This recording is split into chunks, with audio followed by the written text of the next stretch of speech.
welcome to Movies, Films, and Flicks. I am Mark Hoffmeyer, and joining me is a man who put a blood curse on me after I expressed my appreciation of the British office more than the American office. It's Sean Alvishar. Total pretension, as you're called out. So I've known Sean for years, and we were talking about The Office, and I watched The British Office in probably 2003, and I just have a love of it. I think I just enjoy it. I think it's great. But when I said it to you, you reminded me of Harlan Williams from There's Something About Mary, when Ben Stiller said, why don't you just make your abs 6-minute abs? And he starts shaking his head, and he starts going, and then you just yelled out no, and then you lit a fire, and then you started throwing bones into it, and I'm worried. I mean, what am I? I am unhealthily obsessed with the American version of The Office. So that tick would be a very good explanation of my reaction to you saying something in any way, shape, or form denigrating the American version of The Office. So that's a good call, because I have an unhealthy relationship with Dwight Schrute. And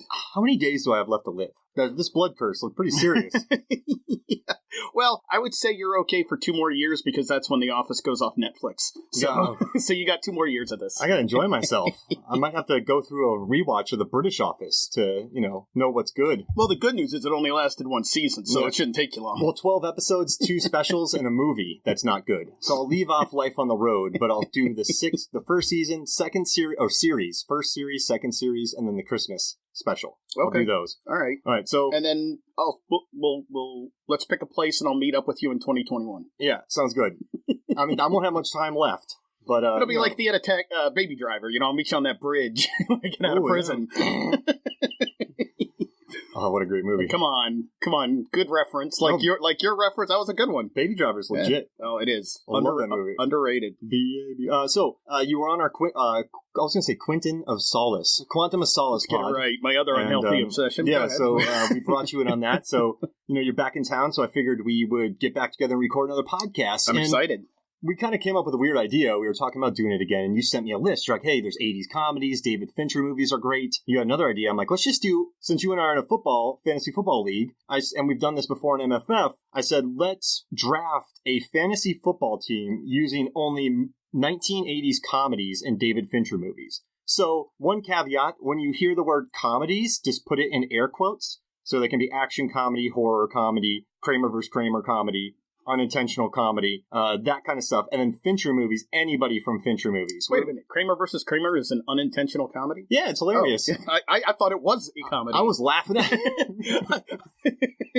Yeah, I mean, there's nothing like a Porky's Kramer versus Kramer, double feature. Well, Kramer vs. Kramer was originally written as a sequel to Porky's. See, what happened? What happened? Did Porky die, and then they had to recast the whole thing? Is that what happened? Yeah. Okay. And then they, a couple of the campers got married to some of the other campers, and they had some splitty mess ups, divorces, and they kind of rewrote it, which, it did all right. Yeah, it did all right. I mean, people still look at me weird when I laugh during the movie, but whatever. And then we're also using... Oh, man, it's like that other hilarious one that you laugh at, Sophie's Choice. Yeah, oh, gosh. Man, I can't... It's almost like, dude, man, there's people in the audience. Calm down. One time I slapped my knee so hard, I gave myself a Charlie horse.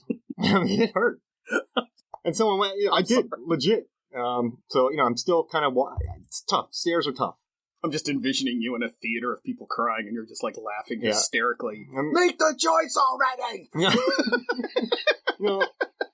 They're just her kids! I would put that alongside Coal Miner's Daughter, A Star is Born, and... or Judy Garland one. Yeah, exactly. Not, Not Chris Christopherson. Yeah, no. Well, Chris Christopherson, I like that poster of him and Streisand, right? But I heard a good... God, now we're just... You talk about non sequitur, we haven't even started the draft yet, but I heard a good thing about The Star is Born about that movie, which was Barbara Streisand was too big a star to cast in that movie to be someone that came out of nowhere. You needed... Yeah. They said she was just too big a star in that... I mean, she could sing and her chops were there, but it was kind of hard for anyone to sit there and when they watch the movie going, this is Barbara Streisand. She's the biggest star in the world. She's not performing in a bar. Yeah, exactly. Yeah. So we're Lady Gaga, when you see her without her makeup and everything, it's almost like you don't even recognize her. So, but anyway, I digress. So, we are not using Fincher Netflix shows, because if we were, Wait, are we using? You said no. You said you weren't. Oh, well, I included people from there. Can we Good. use? Yeah, Okay. Because one of my House of Finchers Cards, comes from yes. and then there's Mindhunter. Yes. Okay, good. Well, I have a guy from Mindhunter. I know. Okay, we've had this conversation. So- we don't know, but we think we know. Let's first, we are family. We are brother-in-laws. So we kind of know each other from that standpoint as family members. So we're also thinking about who the other person might be drafting. So we kind of have this little game going on. We haven't told each other anything, but We're seeing if we can predict our first draft. Yeah. So I'm going to go first. You go first. All right. So I'm going first, and my first draft is from a 1980s comedy, and I feel bad if you might not get this, but I'm drafting at linebacker Vigo the Carpathian from Ghostbusters 2. Wow, I was wrong. The painting. Now, the painting's about 10 foot tall, Yes. right? Brilliant. All right. And Vigo, if he's in the middle linebacker role, that quarterback's not going to see past him, right? He's going to clog up that hole. And if a running back goes through the middle, and Vigo can still grab him from the painting. So a 10-foot tall painting that can move laterally. That is well done. That was not who I thought you were going to pick. I don't want to say it yet. Oh, wait. I think I wrote down. Did you pick this kid? Was that the one? No, he was on my short list of people I looked at, but he was not who I thought your first pick would be. So, but I'm going to keep that to myself to see if it comes up. So that one's really out there. No, but that's a good one. And we're picking 6 each. 6 Right. comedies, 6 that. Sorry for the disappointment, but I just thought about Vigo, the painting, as a middle linebacker. Imagine putting pads on him. He would be a beast. And that 10-foot tall painting, a quarterback's not going to see over him. Now, that might hurt the safeties and corners, right? But yeah, he might be, like you want, as the draftniks talk about greasy hips and being that tall, he might be a little stiff, laterally. But his wingspan is going to make up for any sort of, stiff lateral movement. So I agree with you. A 10-foot by 6-foot painting. Yeah. Like the quarterback, like Russell Wilson's going to have trouble. Right. Right? Well, yeah. Anybody would. Well, it's already 5'10". Roethlisberger would have trouble seeing over that painting. Exactly. But that's my. That was well first. done. That was well done. I didn't see that coming. All right. So who's your Fincher first pick? All right. So yeah, and so not only we're alternating just to make it a little more fun. The theme. So he started with 80s comedies, and then we'll go back forth between that and Fincher. I'll start with Fincher and then go to 80s comedies. This one was a no-brainer to me. Yeah. So when I was thinking about this a little differently than you, and we didn't talk about this. I was thinking of the locker room. Mm-hmm. Okay, I was thinking about the chemistry in a locker room. When you put these people together, are they going to be able to work together? Are they going to be able to gel? Are they going to be able to execute? So under that premise, I wanted somebody that was just a true someone who knows how to prepare, someone who knows how to execute, somebody, if things go wrong, have the ability, like a Marine, to adapt, adjust, and improvise, and at the end of the day, win. Mm-hmm. And when you put that together, someone that the other people in that locker room are going to look to as a leader, my number one pick, without even a question, is Amy Dunn from Gone Girl. Ame Dunn, Gone Girl. Wow, well done. Hey! There was just no question in my mind, man. It was just, she is going to keep that locker room together.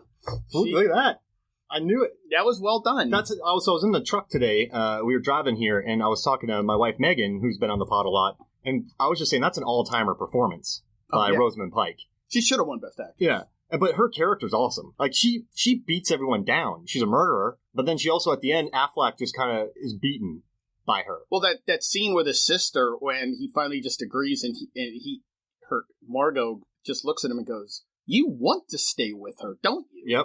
Yep. And he kind of didn't answer that question. It's true. It's just she's... And I will say this. She is, even though it's not one of the best Bond movies, she's one of my top 3 Bond girls of all time.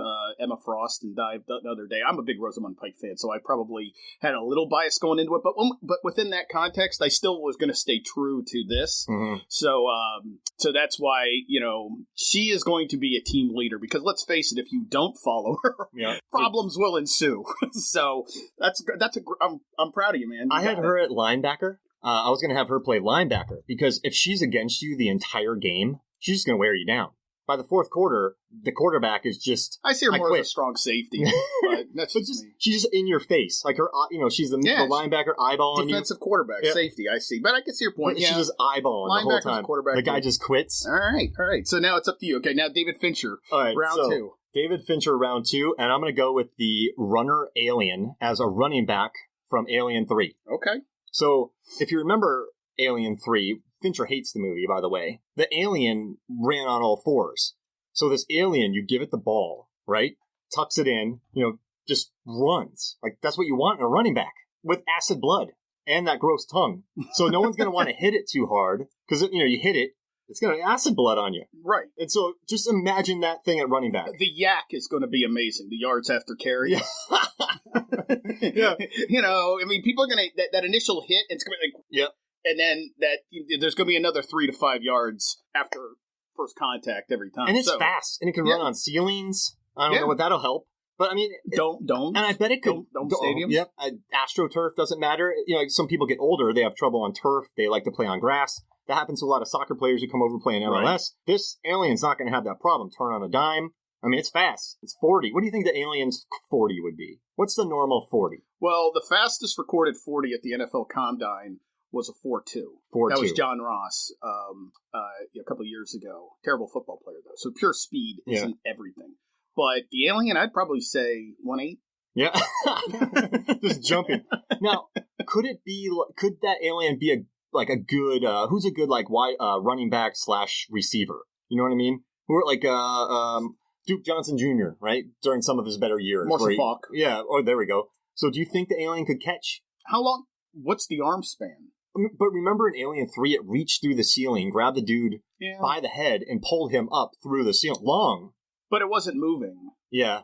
And what's its eyesight? That's the other thing. You need great peripheral vision to be catching balls out of the backfield. I don't think because whenever you see their, vision, whenever it's first person? Yeah. The POV? Not very good. And the only thing, and look, everything I know in life comes from movies. Like, when they talk about Jurassic Park and everything about, their eyesight, if you stay in front of it, it can't see you. So I'm assuming Alien probably has some limited eyesight, like any other predatory animal in not just Earth, but in the universe. So I would say that maybe some limited skills catching the ball out of the backfield, but you know what? You may never need to throw the ball. Yeah, you're right. You just hand it off. The biggest problem, though, is teams would adapt. So I think this alien would be good on the first 2 downs, but maybe 3rd and long, maybe not, But are you ever going to be 3rd and long? Really? Yeah. It will get at least 5 yards. Yeah, it would be productive, and that's what you want in fantasy football. You don't care if the team wins or loses. You don't care if anything. If you have an offensive player, you want them to be down by 30. So if you have a quarterback, you want them to throw the ball 50 times. So you root differently. So I think it's going to be constantly production. You're going to get constant production. It would eat up the clock. Yeah, which can be good and bad. Yeah, you're right. All right, so I have Vigo the Carpathian at linebacker. And then I have the alien from Alien 3 as my running back. Who's your next one? So I'm in 80s comedies now. And this was tough for me. This was tough because there's one actor that I was already all in on for my first pick out of the 80s. And I was hoping you didn't lean that way with your first pick. Then it came down to, of this iconic 80s actor, which role did I want? Yeah. And so the more I thought about it and thinking it in terms of who's going to work well with Amy Dunn in the locker room, who's going to be someone that's going to be able to go back and forth, the more I thought about it, the more I see production. And I like, as you can see with Amy Dunn, I like people that have maybe a little violent streak, a little chip on their shoulder. Oh, yeah. That's important to me. Oh, yeah. I think that's something that you want. So my pick in the second round, I'm taking Johnny Lawrence from The Karate Kid. Billy Zabka is the most iconic 80s actor that there ever was, ever will be.